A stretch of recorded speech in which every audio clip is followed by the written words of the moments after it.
Good afternoon, all. Now we are moving on to the second session of the day. Ignorance is the curse of God. Knowledge is the wing wherewith we fly to heaven. Research and PG Department of English, St. Thomas College, is very much delighted to welcome Dr. K. Muruganandan, Assistant Professor, Thiruvalluvar University, Vellore. He will be sharing with us his expert opinion on facets of Shakespearean reception in colonial and post-colonial South India.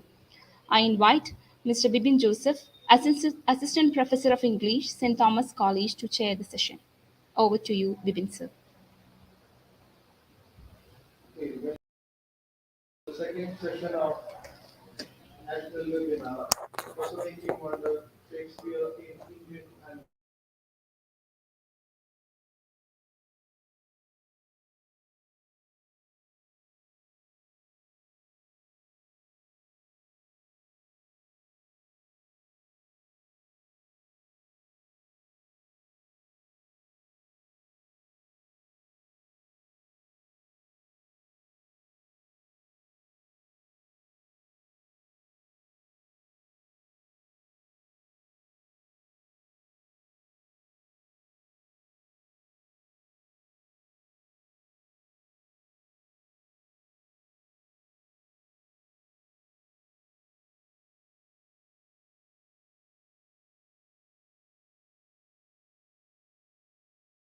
on the topic Shakespeare's reception and shaping of modern Tamil drama from 1890 to 1920 cordially.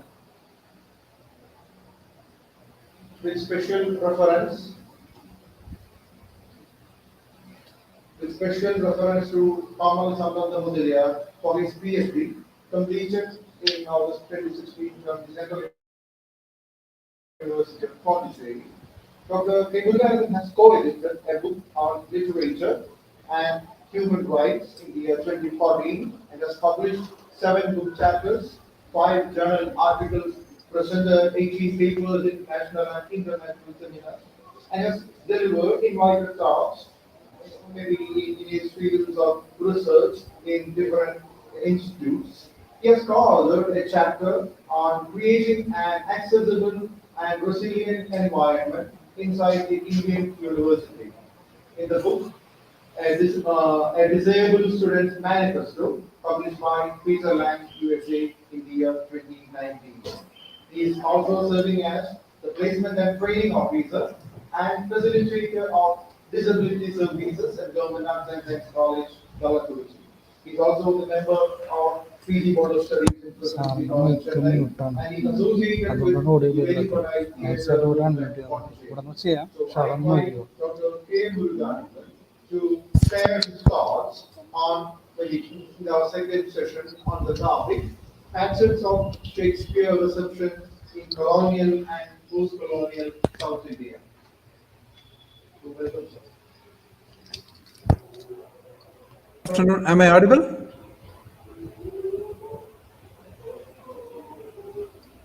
Yes, am I audible now? Yes, sir, you're audible. Yes, okay. Thank you so much. A warm good afternoon to all the audience present virtually and all the students as well as faculty members of St. Thomas College Autonomous, Thrissur. I especially would like to thank the principal of the college, Reverend Father Martin, and the head of the Department of English, Professor Anto Thomas, for having facilitated this wonderful seminar.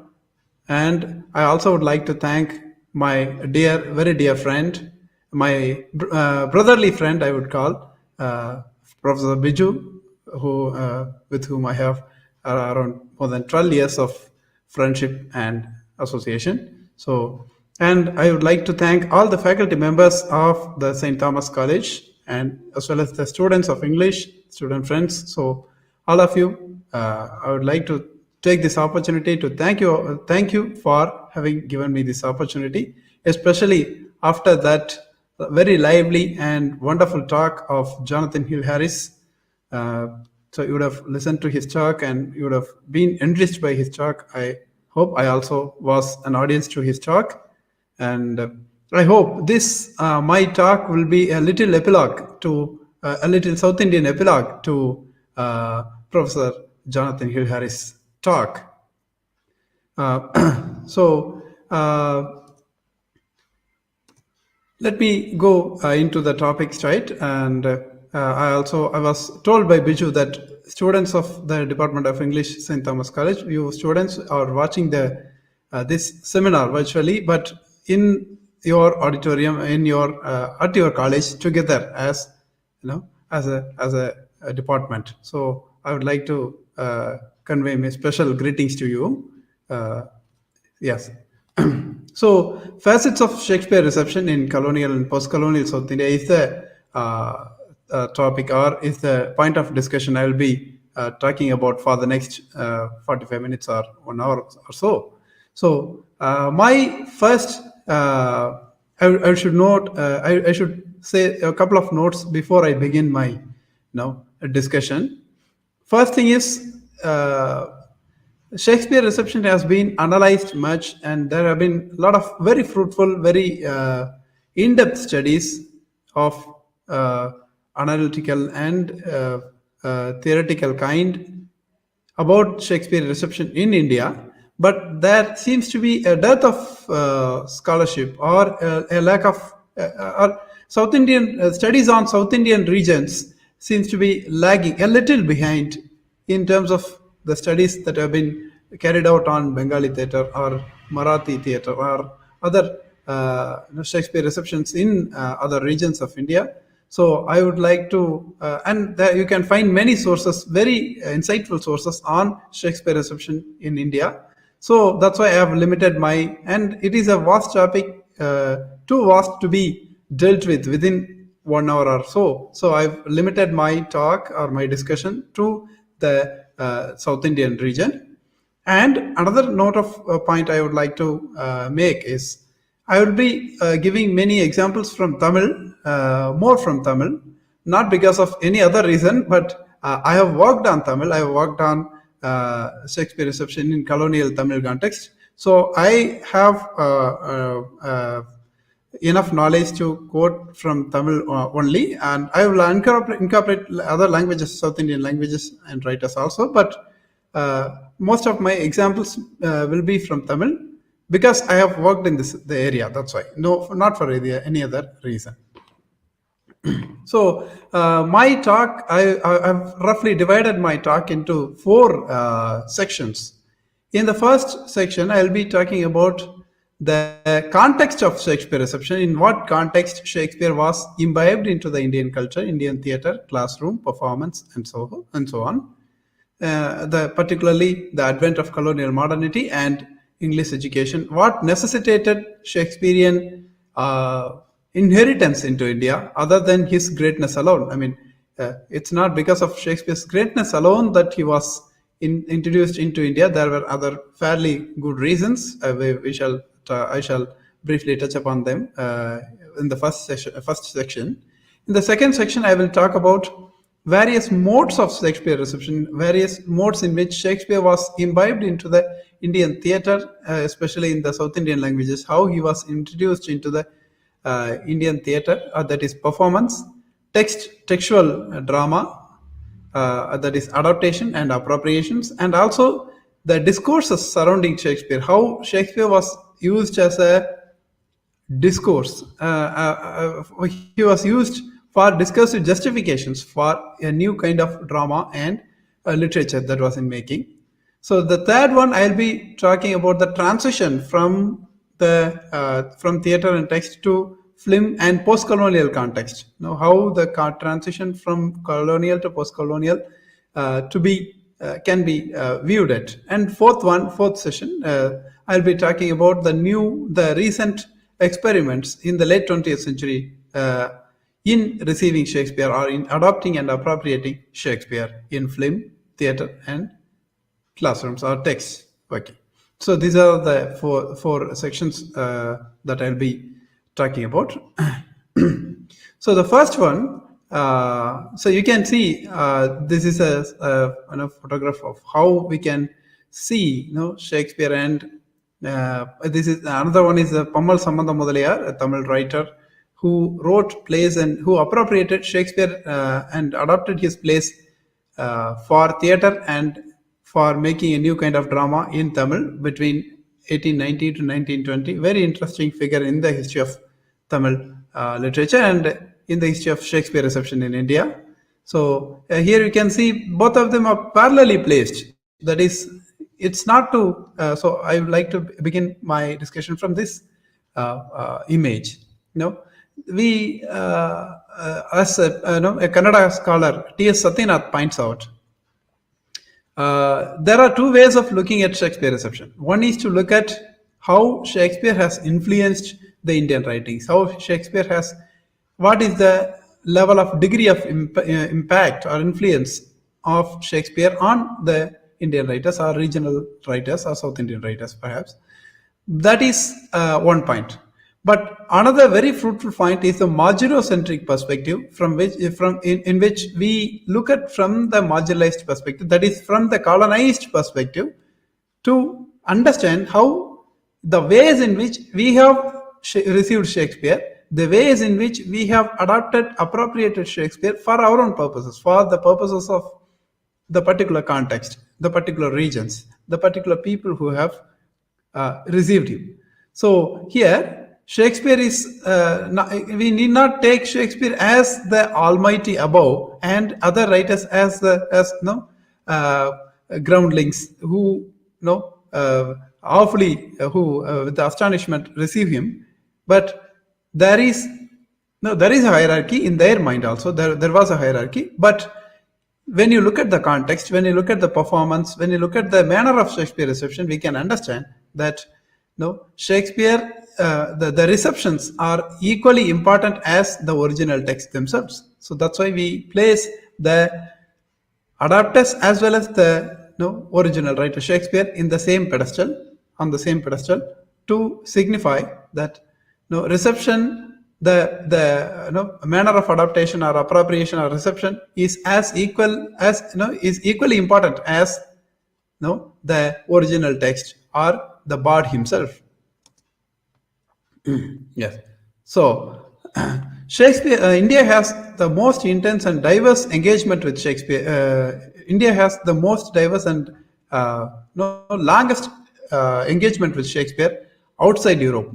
India is the, as you say, as you know already, India was the darling of the British Empire, the jewel on the British Empire. The British crown, the jewel on the British crown was India.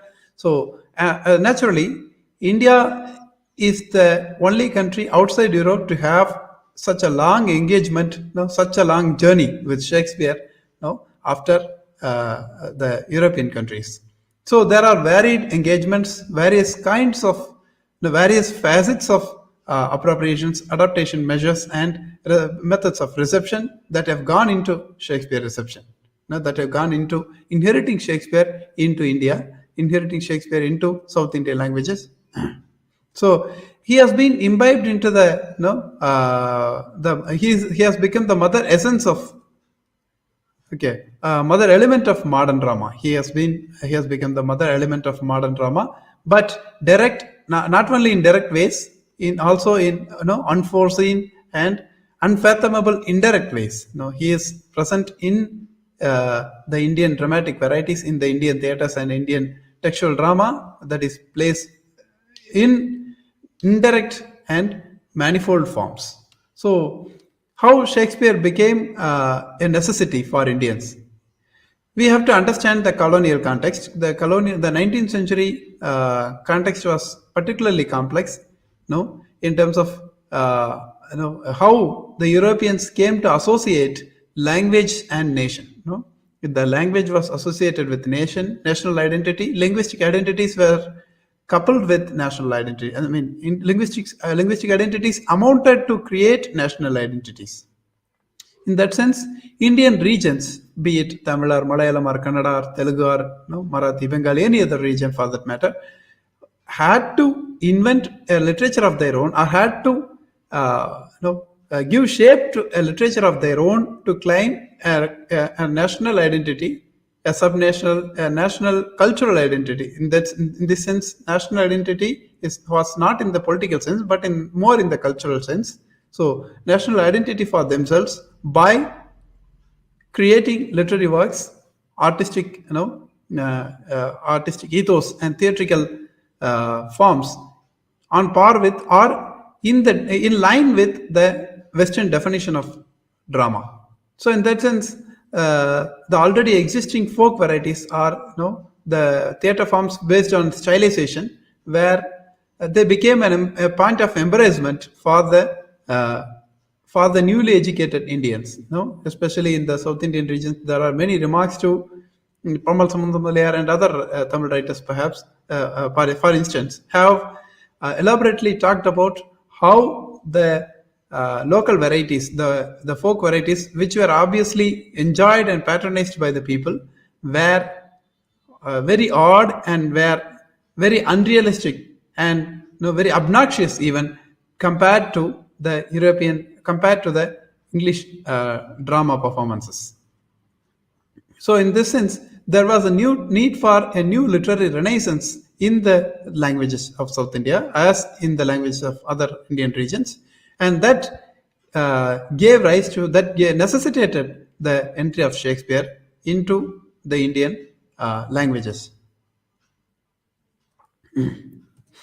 Before that, so how Shakespeare entered South India in the pan-Indian or in the Indian subcontinent.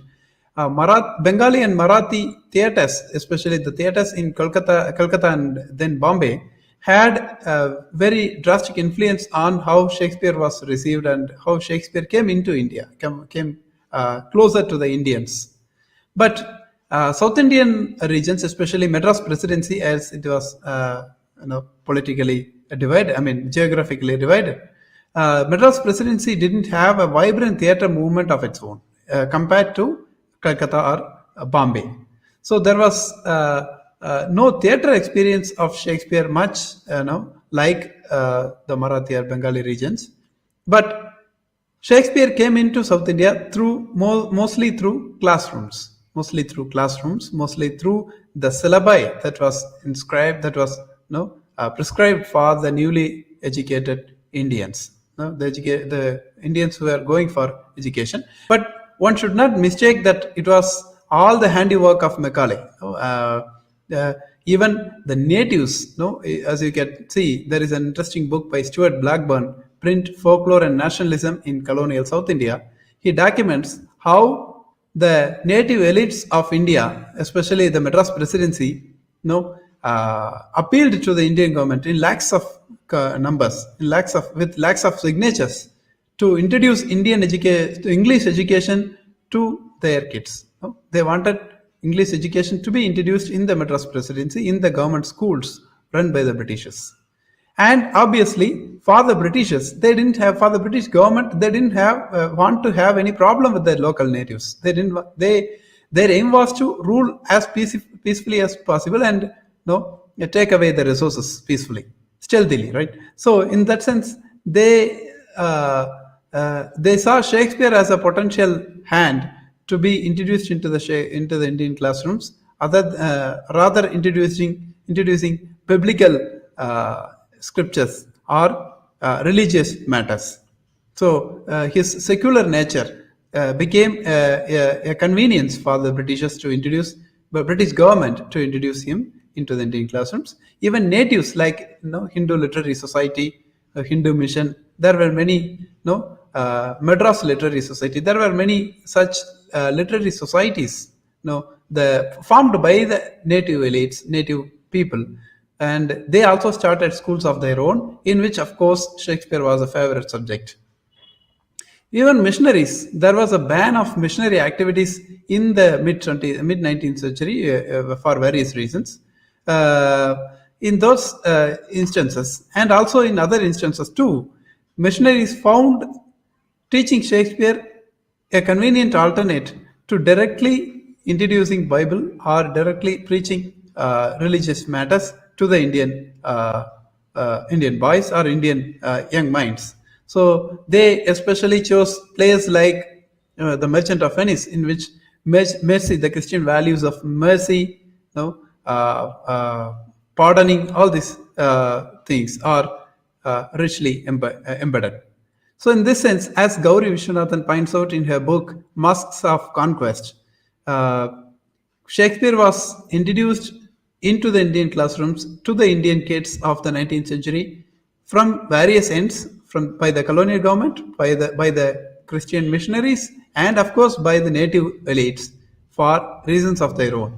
When Shakespeare came to be read, came to be studied as a compulsory subject in Indian classrooms, especially in the South Indian region, where a vibrant theatre movement was lacking, there were attempts to perform him, in the colleges and schools, as amateur attempts. There were amateur clubs, amateur drama clubs, which started gradually, very gradually, to perform Shakespeare. Pammal Samantha Mudaliar was a witness to was an audience to such a performance in Loyola College, and he praises that, he describes that amateur performance as one of his inspirations for involving himself into the field of drama, Tamil drama. So it was in this aspect, in this format, especially through the colonial classroom, through the classrooms, that Shakespeare came into South Indian languages. Then once Shakespeare was studied into the inherited or imbibed into the Indian classrooms, there were attempts to nativize him, or there were attempts to introduce him to the native students in the native languages like Tamil or Kannada or Malayalam or Telugu. No, there were writers who emerged from the universities, who graduated or who completed their studies from the universities, newly started Madras University or Presidency College or other colleges.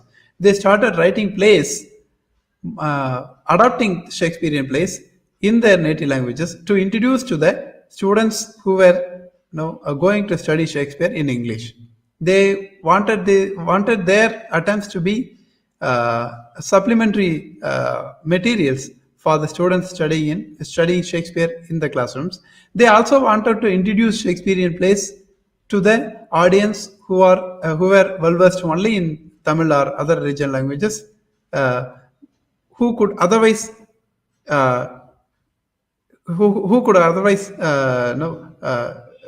could not penetrate into the Shakespearean ethos or Shakespearean greatness. Shakespeare's greatness was imported by these writers through their adaptations. So, in that sense, literary adaptations started in South India in late 1860s. Even in Malayalam, there is an instance of adapting Romeo and Juliet in 1867 itself, but not properly in the form of a play, in the form of stories.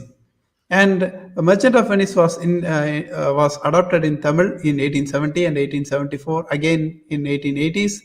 So, in the same way, Kannada also adapted Shakespeare in 1869. So, these activities of literary adaptation started in late 1860s and continued since then with full swing. But most of these literary adaptations were not meant for performance. They were not performed, and they were not primarily meant for performance. The reason was that involving in drama or involving in theater performance was considered to be an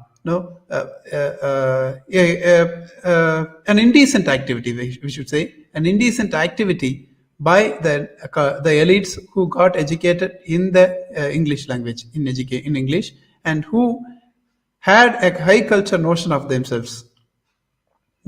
Drama or theater performance was limited to particular castes and particular class of people who who were well versed in performing them. And these, because there were folk varieties in vogue, and those folk varieties were performed by certain people of certain class and caste, and these native elites didn't want to associate themselves with the theater of such kind existing in their language.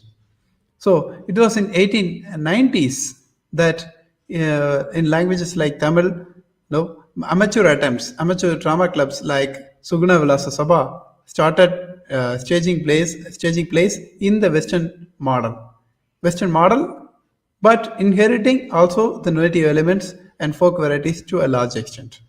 So, from literary adaptations, Shakespeare moved to theatre performance gradually, but this movement was preceded by Kannada language. I mean, the theatre of the vibrant theatre movement, especially the traveling Parsi companies, no, who had richly adopted Shakespeare, came to Mysore region, came to Karnataka, and Kannada theatre was much under the influence of Shakespeare. Or it adopted Shakespeare since 1880s, no, since 1880s itself. So Kannada theatre was further enriched by the involvement of the Maharajas of Mysore. Mysore kings involved themselves actively in the theatre activities, no, especially from 1880 to 1910 or 1920. No, these kings, especially the Wadayar 2 and 3 and 4, they gave much eminence to the performance of Shakespearean plays in their theatres, in the theatres patronized by them, in original text, in original English, as well as in Kannada adaptations. So it was in the end influenced by this Kannada theatre, as well as by the touring Parsi companies. The native elites of Madras, especially in Tamil, they started performing plays since 1890s. So it was in this way that Shakespeare came into theatre performance, and Shakespeare was gradually adapted for performances in colleges and in Sabha theatres. That's how the Sabhas were identified as the amateur theatre clubs. These amateur theatre clubs started adopting Shakespeare. But the case of Malayalam is little different. Malayalam had, as I told you earlier, other languages were little unhappy, a little uncomfortable, not only little, to large extent uncomfortable with the existing folk forms, folk varieties of their regions. For example, Terukuthu performance that was available in Tamil was viewed as an inferior form of drama by the native elites. But in the case of Malayalam, Kudiyattam or Kathakali or Theyyam had attained a classical status of their own within the region, and so there was not much reason to feel uncomfortable with the existing folk forms, and that also differed the Shakespearean performance to a large extent. So Malayalam was not really much influenced by Shakespeare in performance, at least since the first decade of the 20th century, and for valid reasons. So, there were valid reasons for this rather indifference of Malayalam theatre to Shakespeare's influence. And another reason is unlike the Mysore Maharajas or unlike the theatre clubs in Madras Presidency, Kerala was not having such amateur theatre clubs in much variety, and there were not many companies which toured the Kerala regions. So that's why there was a delay in inheriting Shakespeare into the Kerala theatre. Other regions, like especially it was started by Kannada, then Tamil and Telugu followed. They happily adopted Shakespeare since 1890s. How he was imbibed, how Shakespeare was received. There were there were various trends in receiving Shakespeare. There was many trends in adapting him. As I told you, he was adapted for classroom. He was textually adapted. There were texts adapting Shakespeare primarily for the reading of the general public and the students who were going into English education. Secondly, there were performances. In the performance, we have to look at two aspects. I will come to that later. Before that, we have to understand how Shakespeare was viewed as a phenomenon to be used as a justification for the new kind of drama and for the new kind of literature the colonial elites were envisaging. In 1890s, I will tell you a couple of examples. There were dramaturgies written in many languages. There were dramaturgies, that is grammar of drama, how drama should be performed. For example, Suryanarayana Sastri, who changed his name to Paridima Kalaignar in Tamil, he wrote Nadagaviyal, study of drama or dramaturgy in 1897. Another very famous writer, Vibhulananda Adigal, who came from Sri Lanka and involved himself in India in Ramakrishna Mission's works. He published a work called Madanka Solamani in 1917. So both these works praise Shakespeare, praise Shakespeare as the Western bard who is matchless in his dramatic abilities. Especially Vibhulananda Adigal combined the Sanskritic rasa, Sanskrit aesthetics of rasa as put forth by Dhananjaya in his Dasarupa, and he explained these concepts of rasa, the Sanskrit aesthetics, using Shakespeare.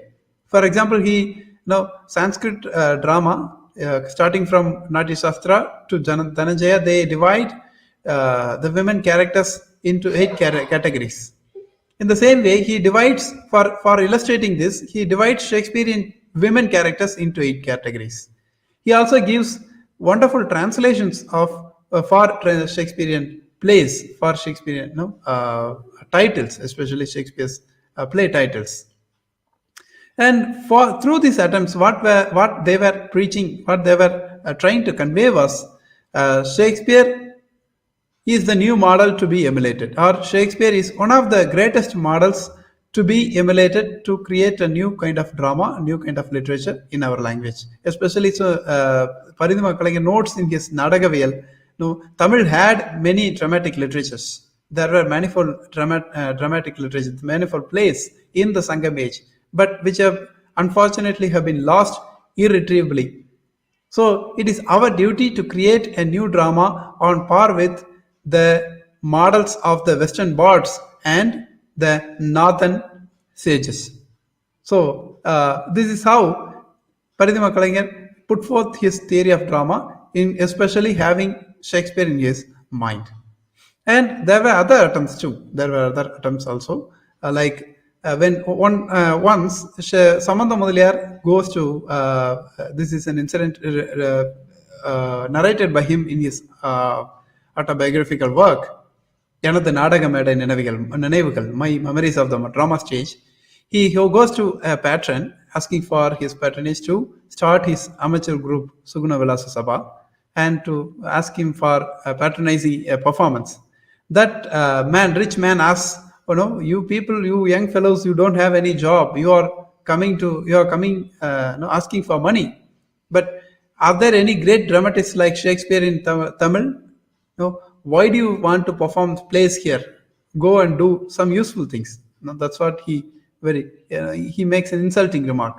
But Samantha Mudaliar didn't leave like this, just like this. No, he gave a reply. There may not be such great scholars, just such great Mahakavis like Shakespeare in Tamil, but certainly, people like writers will come in future generation. Not in this, if not in this generation, or not in the immediate next generation, there will come writers in the future generations matching Shakespeare Mahakavi's ethos, Shakespeare Mahakavi's abilities.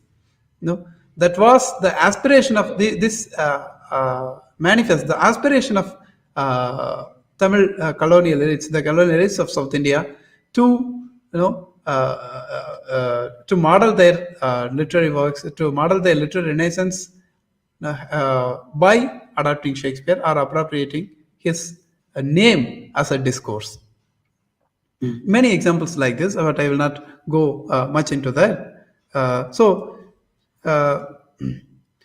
Shakespeare was, the point I would like to put forth is, Shakespeare was discursively also inherited to create a new form of drama. That is, Shakespeare was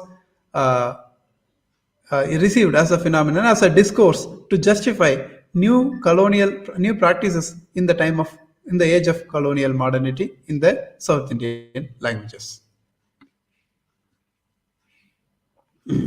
So, as I discussed earlier, this is a slide which tells you the points I discussed earlier. So, in the absence of new dramatic varieties, the performance, Shakespearean performance became a necessity in the new amateur theatre movements started by the elites. Shakespeare was adapted, appropriated, and various, he was discursively. Rhetorically discussed, and there were many other modes in which Shakespeare was imbibed into the native cultures. Especially in 1890s, there were attempts to appropriate his plays. There were many appropriations modeled on Shakespearean. There were not direct adaptations as such. There were many direct adaptations. Apart from that, just a minute.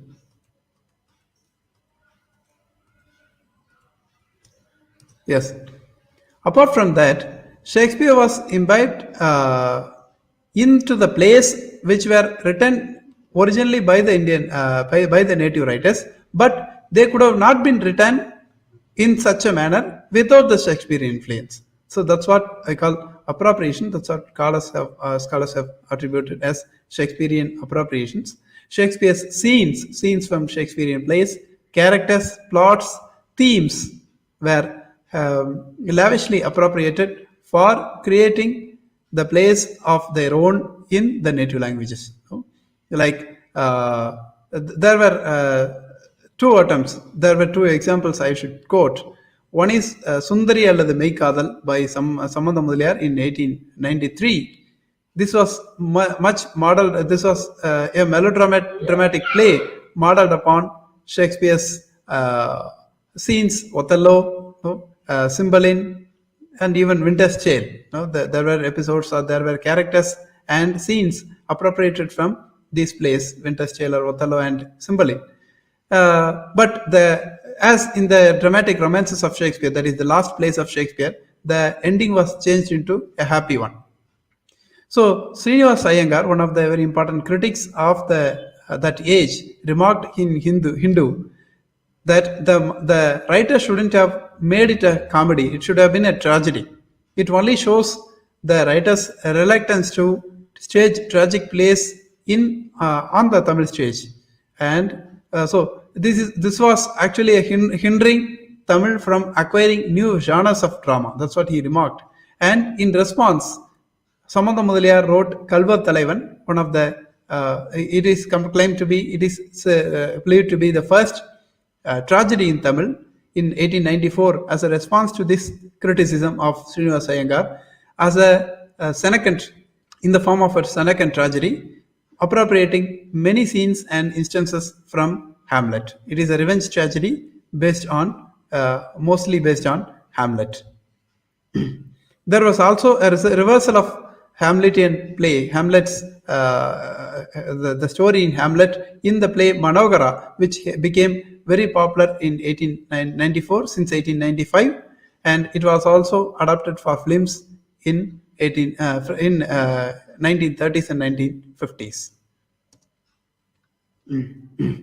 So yes, so this shows how here Shakespeare was appropriated. Shakespeare was praised as the Mahakavi of Shakespeare Mahakavi. Shakespeare was also described as Shakespeare in Kannada. Shakespeare was described as Shakespeare in Kannada, and in Tamil, Vibhulananda Adigal described Shakespeare as Sekasirpiyar, literally meaning the sculptor of the world. The sculptor of the world. So these are all the manifold ways in which Shakespeare was inherited. And another instance in which Shakespeare was another instance of in Kannada, I should quote from this one. So another instance in which Shakespeare's Romeo and Juliet was adapted in Kannada. It was appropriated in Kannada in 1889, but the ending was changed to a happy marriage between Romeo and Juliet. There was a divine intervention at the climax. At the end of the play, the priest invokes Lord Vishnu's presence, and Lord Vishnu resurrects these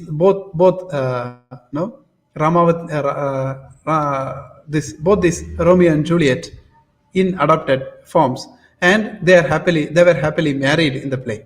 No, one critic, Shamaraya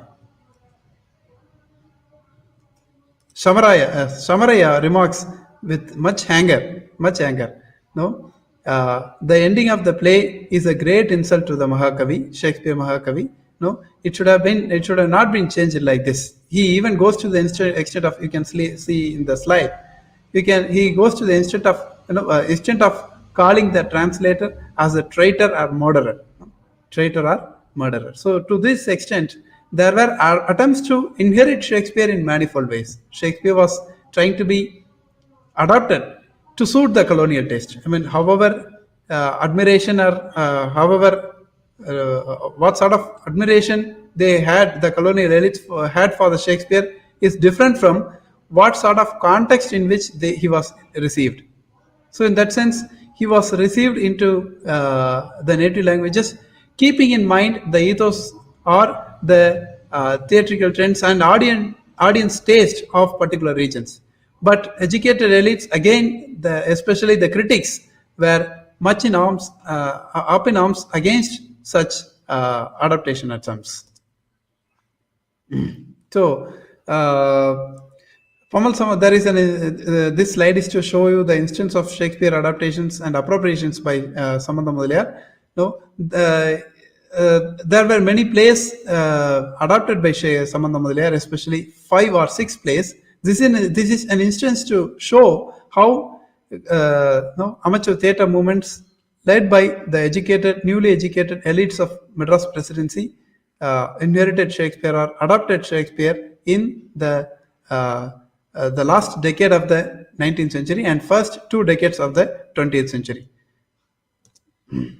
So this is a picture of Hamlet adapted into Tamil. I mean, it was performed by Samantha Mudaliar. It was written and performed by Samantha Mudaliar in 1916. This is Hamlet as Amaladityan, performed by Samantha Mudaliar. So after 1920s, there was a lull in the Shakespearean performance and adaptation. Obviously, due to the prevalence of the nationalist movement, there was a struggle for independence. No, there was a huge uprising against the Britishers, especially after the 1919 violence of the Britishers, Jallianwala Bagh massacre. So there was a lull in Shakespearean performance, but it was at this time, at this point of time, that Shakespeare or even the entire field of drama migrated from, or there was a transition from theater performance to film. So the initial films, the first generation of films that were shot in Madras Presidency or other regions for that matter, were just posse style performances, just theater performances shot by the camera.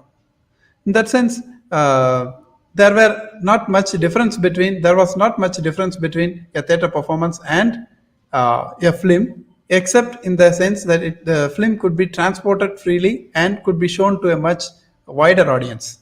So in 1930s, especially in 1937, Ellis Duncan, one of the very great directors of Madras, who was a native of America, he made a bold attempt to adapt Romeo and Juliet, Shakespeare's Romeo and Juliet, keeping the story of Ambikavati and Amaravati, the tragic love story of Ambikavati and Amaravati. This is a medieval tragic love story that is prevalent in Tamil.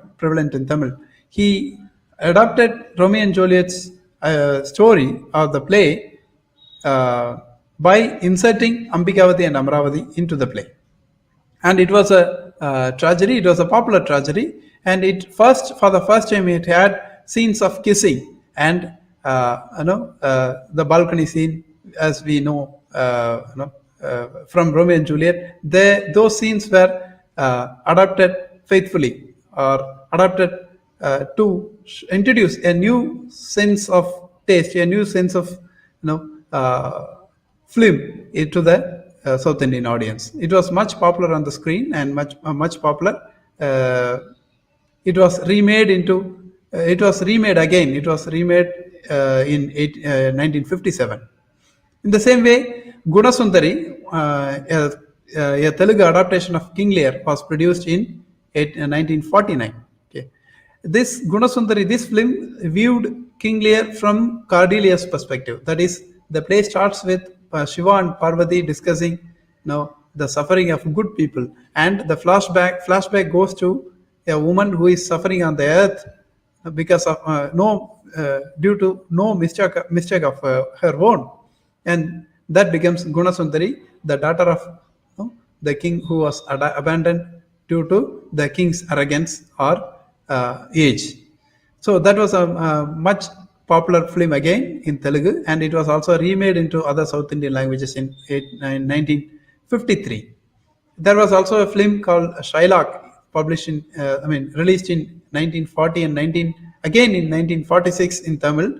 Both were failures, of course. Both of them were failures on the box office, and there are no prints of those films to be found now. So this is how the transition from drama to film. When there was a lull in theatrical activities and textual adaptations of Shakespeare in the late colonial age, especially during the independence movement and 10 years after that, Shakespeare was going deep, going wide through films that were made in South Indian languages. And another, yes. So after 1960s, we can look at the post-colonial adaptations in film. There are three kinds of adaptations we can look at. One is adaptations in the form of films, then theatrical adaptations, especially for aesthetic experiments, especially for artistic experiments, and translations which are mostly faithful and mostly meant for the reading public. So the latter category, that is the third category, what I described, the faithful translations were mostly textual in nature. They were made out of an outright reverence for Shakespeare, and they were meant for students, and reading public. There were not much gaps. The translators wanted to emulate Shakespeare, wanted to remain faithful to the original text, especially in the post-colonial times. Even even after 400 years, after or 500 years after Shakespeare had, after the birth of Shakespeare, he was being celebrated in India in 1964. 1964 at his birth anniversary. Okay, so these faithful translations were mostly meant for the reading public and the students. Other two categories are actual interest of our time. There were films.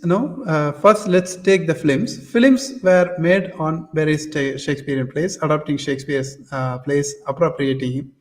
Especially, Taming of the Shrew was made into films for many times. At least 6 adaptations of Taming of the Shrew came out between 1963 and 1972 in Tamil. And in the same time, from 1950s to 1990s even, there were 4 adaptations of Taming of the Shrew in Kannada and another 4 in Telugu also.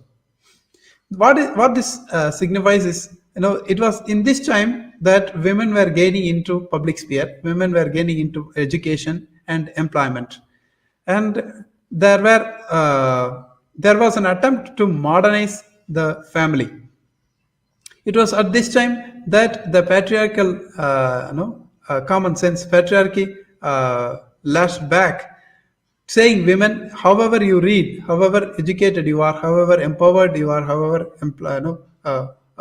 how well you are employed, you should remain faithful as a wife. You should remain obedient as a wife, obedient to the family. No? That was the message being carried out by adapting Shakespeare. You can see popular. There are very many stories in that sense. How Shakespeare was. How educated women were shown to be arrogant, and how they were subdued to obey the hero or become a peaceful follower of the hero. So this was the message being delivered again and again by the multiple adaptations of Taming of the Shrew in the South Indian languages. Again, but there were many recent attempts to for progressive purposes also. Especially, I would say Jayaraj, the Othello adaptation in Malayalam, directed by Jayaraj in 1997, which was released in 1997 with the name Kaliyatam. This is a splendid example of how the caste tension can be inserted into the Othello, into the play Othello, in the place of racial tension that is present in that play. The lower caste Theyyam actor, the hero, becomes represents the Moor, who is racially inferior in Othello. The caste tension and the feudal system, landlordism, is beautifully shown in this film. Kaliyattam, 1997. And there were other attempts also. There were other attempts like artistic experiments in theater. In the theater, there were attempts to inherit Shakespeare into the Indian theater, into the South Indian language theaters, by incorporating folk elements into the folk elements or native performance traditions into the Shakespearean adaptations. For example, at least 3 plays, Othello, Macbeth, and King Lear, where these plays were adapted into Kathakali form in Malayalam since 1880s and 90s. There were also attempts to incorporate Terukuthu elements in Shakespearean plays in Tamil. In Kannada, there was a very famous attempt of yes, yeah. Karanth adapted Burnham One in 1979. In 1979, Karanth adapted the play Macbeth with the name Burnham One, the Burnham Vana. It was originally a play in Hindi. It was produced at it was performed at the National School of Drama annual event, but it involved Yakshagana folk tradition of Karnataka. And also David McCreevy's 1989 Kathakali, which in a Kathakali format of Othello. Sorry, King Lear.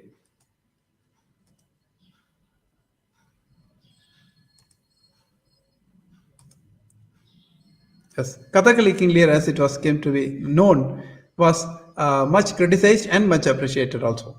The Kathakali masters, classical ardent followers of classical scholars of Kathakali criticized it for violating the basic norms of Kathakali, and also there were criticisms from the Shakespearean scholars that the performance did not bring out the essence of King Lear. But to a large extent, this play was popular for successfully incorporating Kathakali format for performance for the adaptation of King Lear. So these were some of the artistic experiments in which native theatre traditions were incorporated to inherit Shakespeare.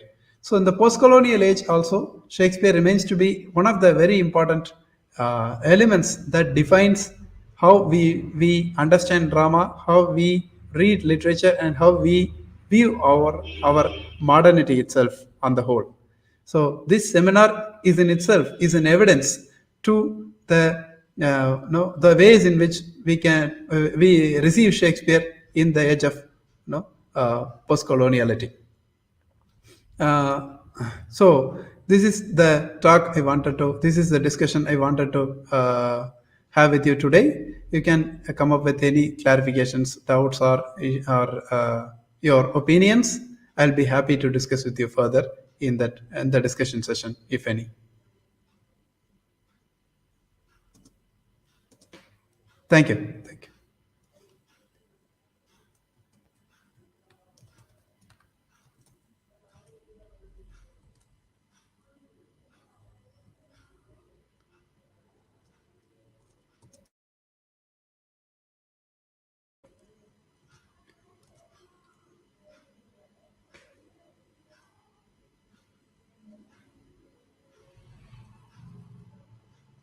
Yes, so uh, I have concluded my talk. The host can take over.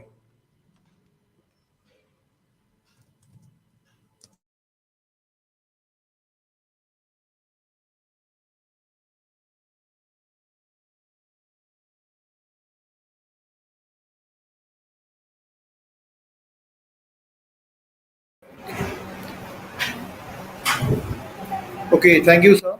Thank you for your insightful lecture. Actually, that was what we can say. That was a very informative one, backed by very good research. A lot of uh, I got a lot of new information from this talk. A lot of new resources were mentioned. So thank you, Dr. Muruganandan, for making this webinar more focused. Actually, this particular session was focused on the South Indian avatars of Shakespeare. So, and it also, I think, inspire the audience to rethink the so-called East-West encounter from new perspectives, from a different perspective. How our ancestors were very keen on appropriating maybe modern education or in including the Western educational practices, maybe some writers of a different class into our system, into our culture, and how various local and global traditions converged in the evolution of Indian theatre. So, how maybe modern Indian theatre evolved with the help of all these information, all these authors, and all these people trying to appropriate ideas from different cultures. And so, I'm once again thanking Dr. Muruganandan for his well organized presentation, which actually is backed by some original research, original resources, especially resources on South Indian theatre.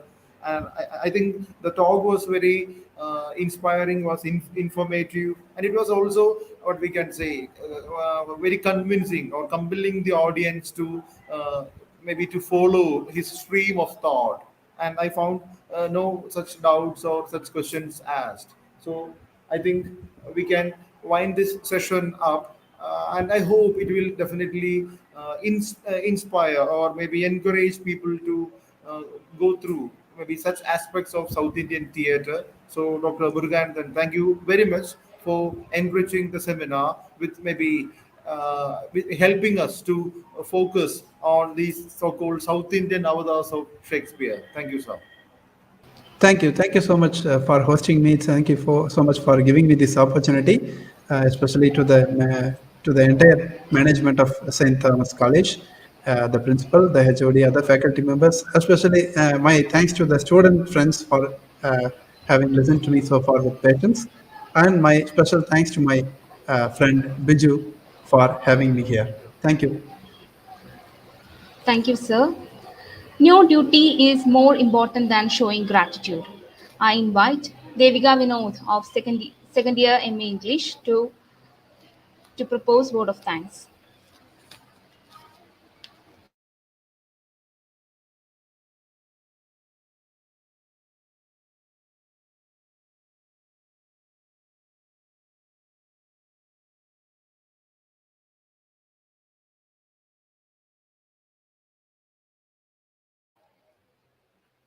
Good afternoon, everyone. I'm Devika Vinod from second year MA English. It's a great privilege to propose a vote of thanks on this occasion. First and foremost, I would like to extend my heartfelt gratitude to the resource person of this session, Dr. K. Muruganandan, Assistant Professor, Thiruvalluvar University, Vellore, for his informative session on the topic Facets of Shakespearean Reception in Colonial and Post-colonial South India. We could understand how Shakespeare was imbibed as the essence of modern drama in India and how South Indian writers adapted and appropriated Shakespeare.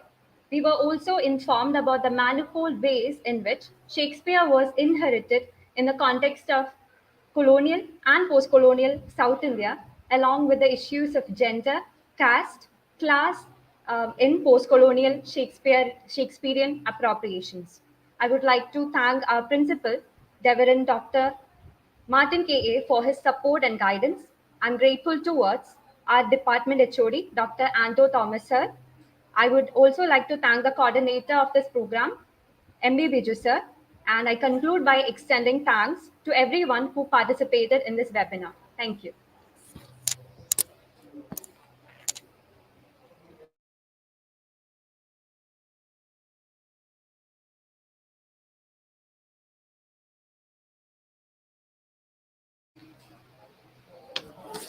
Thank you, Devika. The session is disposed for a break now, and we will start again at 2. We will be airing soliloquies, followed by a video screening of Shakespeare adaptation in Malayalam movies. And we will be having one more session at 3 on the topic Bastardizing the Bard, the Curious Case of Shakespeare in India by Dr. Vikram Singh Thakur. Thank you.